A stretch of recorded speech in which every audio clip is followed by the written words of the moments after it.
सदगुरु की साजी नवाजी, गुरु प्यारी सत्संगत जी, बड़े ही प्रेम और सत्कार से बोलिए धन्यंकार जी। प्यारी सत्संगत जी, आज का टॉपिक है विवेक का इस्तेमाल कीजिए। विवेक यानी कॉमन सेंस। सत्संग से विवेक जागृत होता है। बिन सत्संग विवेक न होई, राम कृपा बिन सुलभ न सोई। सत्संगत मृदमंगल मूला, सोई फल सिद्ध सब साधन फूला। तो सत्संग जब करते हैं तो विवेक मन में आता है, और जब ये विवेक मन में आता है तो मन फिर भ्रम से बच जाता है, क्योंकि हमारे मन में एक कॉमन सेंस रहता है कि क्या करना है क्या नहीं करना है। तो आजकल हम देखते हैं कि कोई कुछ भी बोल देता है, तो सबसे पहले हमने अपने विवेक का इस्तेमाल करना है कि ये बंदा जो बोल रहा है ये गुरमत के मुताबिक है कि नहीं। साधु ऐसा चाहिए जैसा सूप सुभाए, सार सार को ले ले थोथा दे उड़ाए। हमने सूप देखा है। हाँ, अक्सर गांवों में एक सूप होता है, इसको बोलो सूपा। उसमें से गेहूं चावल साफ करते हैं। औरतें जो होती हैं ना, गांव की बहनें हमारी, वो फटकती हैं सूप से, तो जो कचरा है ना वो सब बाहर निकल जाता है। तो संत का स्वभाव भी होता है सूप के जैसे होता है। सूप स्वभाव, सूप जैसा स्वभाव, यानी जो सार सार है। जब किसी की बात को सुनते हैं तो उसमें सार लेना है, जो गुरमत के मुताबिक है वो लेना है, और जो मनमत की बात है छोड़ देना है। क्योंकि बहुत सारे हम स्पीच सुनते हैं, लोगों के थॉट्स हैं, विचार सुनते हैं, तो उसमें से हमें ये देखना है कि गुरु ने जो बोला इनकी बातों में गुरमत कितनी है। ये जब बातें कर तो कहीं अपना स्वार्थ तो नहीं इसमें डाल रही है, क्योंकि आदमी का स्वभाव है। आदमी जब विचार करता है, बातें करता, तो कभी कभी वो अपना दिमाग भी लगा देता है। ज़रूरी नहीं कि हर बंदा गुरमत के हिसाब से ही बात बोले, गुरमत के जैसा ही विचार करे। कभी कभी लोग अपनी मनमत भी लगाते हैं। तो हमने अच्छी बातें लेना है। हम जब भी किसी के विचार सुनते हैं तो उसमें से अच्छी बात लेना है। गुरमत वाली जितनी बातें सब लेना है। साधु ऐसा चाहिए जरा सुभाए, सार सार को ले ले थोथा दे उड़ाए। तो अच्छी बातें लेना है और बेकार की बातें छोड़ देना है। कोई कुछ ही बोले तो मन पर हावी नहीं होने देना चाहिए। हमें ब्रेन वॉश होने से बचना चाहिए। कोई हमारा ब्रेन वॉश तो नहीं कर रहा है। अगर हम विवेक का इस्तेमाल नहीं करेंगे तो हमारा होगा ब्रेन वॉश।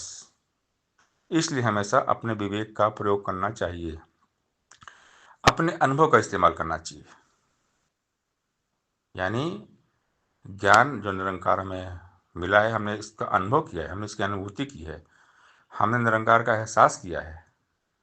जब इसका एहसास करते हैं तो परमात्मा हमें अनुभव देते हैं। हमने ज्ञान लिया, और ज्ञान के पहले भी हमें बहुत सारे अनुभव मिलते हैं, लेकिन वो जो अनुभव होते हैं वो अज्ञानता वाले होते हैं, और ब्रह्म ज्ञान के बाद जो अनुभव मिलता है ज्ञान वाला अनुभव होता है। तो अनुभव सारे काम आते हैं। अगर हमने कहीं गलती भी की है ना, तो गलती भी हमें कुछ ना कुछ सिखा देती है।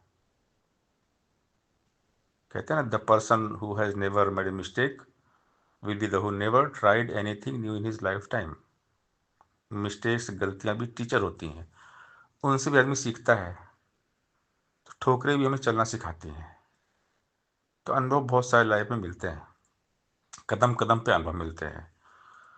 तो जो ज्ञान है ये निराकार है। जब इसको जीते हैं ना तो भी अनुभव मिलते हैं।